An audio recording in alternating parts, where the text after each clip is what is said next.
नमस्कार, आप देख रहे हैं CNN न्यूज भारत और आपके साथ मैं हूं हिना मेहता। कलेक्ट्रेट परिसर में बुधवार को एक बार फिर आत्मदाह के प्रयास की घटना से हड़कंप मच गया। सुबह लगभग 10:47 पर एक पीड़ित महिला कमलेश ने अपनी जवान पुत्री के साथ खुद पर तेल डाल लिया। महिला के ऐसा करते ही सुरक्षा में तैनात intelligence sub inspector Ompal Singh और LIU के अमित कुमार ने तत्परता दिखाते हुए महिला को पकड़ लिया। LIU के अमित कुमार समेत महिला और पुरुष पुलिसकर्मियों ने भी मौके पर पहुंचकर स्थिति संभाली। सूचना मिलने पर कैंट पुलिस पीड़ित परिवार को अपने साथ थाने ले गई और मामले की जांच कर कार्रवाई का आश्वासन दिया। बताया गया कि कैंट थाना क्षेत्र के ग्राम मानपुर चिकटिया निवासी कमलेश पत्नी नरेश पाल सिंह ने अपनी जमीन पर अवैध कब्जे के प्रयास का आरोप लगाते हुए पुलिस से शिकायत की है। महिला के मुताबिक ग्राम मानपुर चिकटिया में गाटा संख्या 139 में उनकी करीब 4 बिस्वा जमीन है। आरोप है कि उसके जेठ राजवीर सिंह पुत्र मथुरा सिंह और उनके परिवार के लोग जमीन पर बुनियाद भरवा रहे थे। कमलेश के अनुसार 14 जून की सुबह करीब 7 बजे वो अपनी ज़मीन पर पहुंची तो राजवीर सिंह, उनकी पत्नी राजेश्वरी और परिवार के अन्य सदस्य वहां निर्माण करा रहे थे। विरोध करने पर उनके साथ गाली गलौज की गई और मारपीट पर आमादा होने का आरोप है। महिला ने 112 नंबर पर सूचना दी, जिसके बाद पुलिस मौके पर पहुंची और निर्माण कार्य रुकवा दिया। पीड़िता ने बताया कि उसके पति मानसिक रूप से परेशान रहते हैं और परिवार आर्थिक रूप से कमज़ोर है। उसने ज़मीन पर कब्जा रोकने, सुरक्षा उपलब्ध कराने और जेठ जेठानी समेत अन्य आरोपितों के खिलाफ रिपोर्ट दर्ज कर कार्रवाई की मांग की है। कलेक्ट्रेट परिसर में लगातार ऐसी घटनाओं के प्रयास सुरक्षा व्यवस्था पर भी सवाल खड़े कर रहे हैं। सवाल यह है कि कलेक्ट्रेट जैसे संवेदनशील परिसर में आत्मदाह की घटनाओं को रोकने के लिए पर्याप्त अग्निशमन और बचाव उपकरण उपलब्ध क्यों नहीं है। क्या कहना चाहेंगे इस संबंध में, क्या कार्रवाई की गई है? देखिए, आज सुबह जो है कोई कमलेश, 2 लोग नहीं थे, माँ बेटी थे। कमलेश वाइफ ऑफ नरेश पाल सिंह और मालपुर चिकटिया के रहने वाले थे। थाना जो चौकी है बबिया लगती है, तहसील सदर लगती है। तो उनकी कुछ अपनी दिक्कतें थी और वो दिक्कतों के संबंध में वो परेशान चल रहे थे। और आज सुबह ही उनका कहना है कि उनका नंबर 139 है, बीच में कोई रास्ते का नंबर है, उसके बगल में 145 नंबर है। तो उसमें जो कहना है कि जो रास्ते के नंबर भी है, इनके नंबर पे ही वो जो दूसरा पक्ष है वो इसमें निर्माण कार्य कर रहा है, नींव भरने की कोशिश कर रहा है।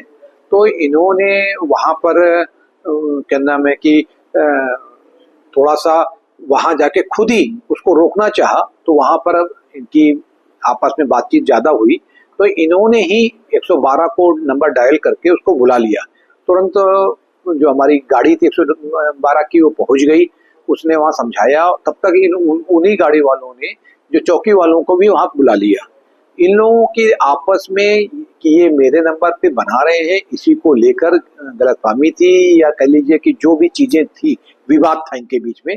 और इसके बाद ये लोग वहां से अपने घर से ही कुछ ज्वलनशील पदार्थ लेकर आए और यहाँ पर क्योंकि कलेक्ट्रेट में काफी ज्यादा फोर्स रहती है, हमेशा अलर्ट रहती है। तो जब ये डालना का प्रयास कर रहे थे, उसी समय जो हमारी पुलिस की महिला सिपाहियों ने और होमगार्ड की महिला सिपाहियों ने इनको पकड़ लिया या इनको रोक दिया और लेकर आए सीधे। हमने बुलाया, फिर अपने पास सुनकर इनसे पूरी बात समझी। फिर मौके पर ही वहाँ के जो CO साहब, SDM साहब, तहसीलदार और जो वहाँ के थानाध्यक्ष, वो सभी लोग आ गए और उनको समझा बुझाकर उनको वापस मौके पर भेज दिया गया है कि इनकी जो भी है वहाँ पर पैमाइश कर ले और जो भी वास्तव में स्थिति है धरातल पर, उसके अनुरूप वहाँ पे काम करके इस समस्या का निराकरण करते हैं।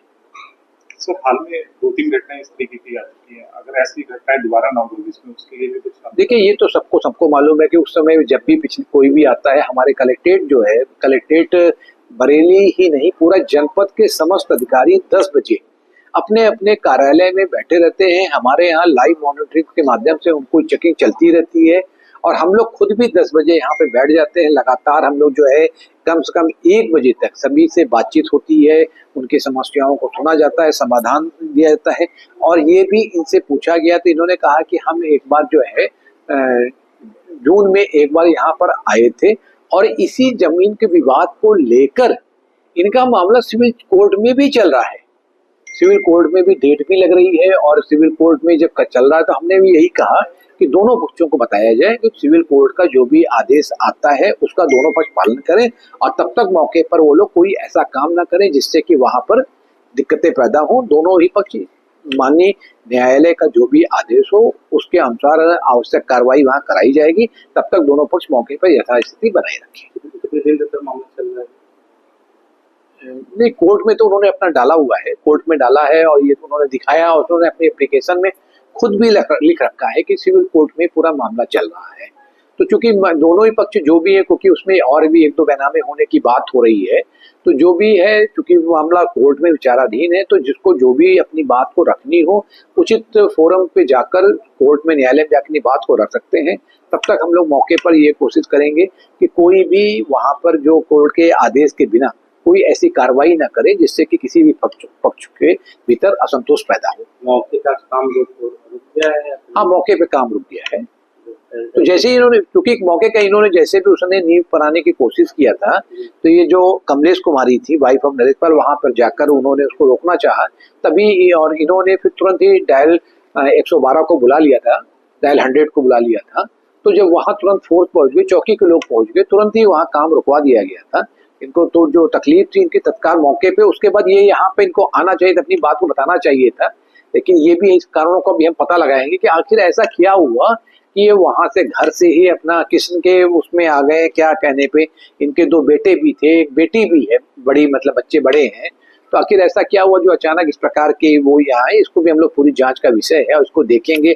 क्या कोई ऐसा आदमी है जो इनको भगाया है या ये किसी उत्तेजनावश इन्होंने इतना बड़ा स्टेप उठाया है, तो हम इसकी पूरी कार्रवाई करेंगे। मौके पर एसडीएम भी गए हैं? मौके पे तहसीलदार और पूरी टीम गई हुई है।